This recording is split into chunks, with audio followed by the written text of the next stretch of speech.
200 ming so'mlik obedchik O'zbekistonda xuddi shu ovqatni qancha pulga olgan bo'lardingiz? Kommentariyaga yozib qoldiring, chunki bu menga juda ham qiziq. Koreyada shu ovqatlar menga 200 ming so'mga tushdi. Qani avzod qilamiz birgalikda. Bizga shunaqa salat qo'shib beribdi. Men bu salatni yaxshi ko'rmayman. Bemasa va suv berishibdi. Non bitta. Mana shunaqa. Va osh. Oshni qancha berganini hozir ko'rsataman. Osh ko'p ekan. Idish to'la osh. Kattagina idish, kichkina emas. Ichida to'la osh. Oshning ichida tuxum va go'shtlari bor ekan. Bismillah. Go'sht bilan birgalikda. Menimcha men koreyskiy ovqatlarga juda ham qattiq o'rganib qolganman.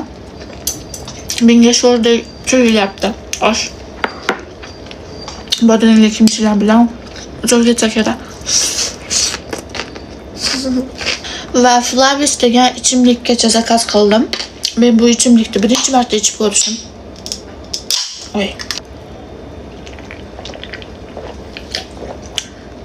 Yalpisli ichimlik ekan. Wow, mazza ekan. Menimcha oshimiz so'yli sousda marinovka qilingan qalampir bilan ham zo'r ketsa kerak. Qani yeb ko'ramiz qanaqa ketar ekan. Qalampir.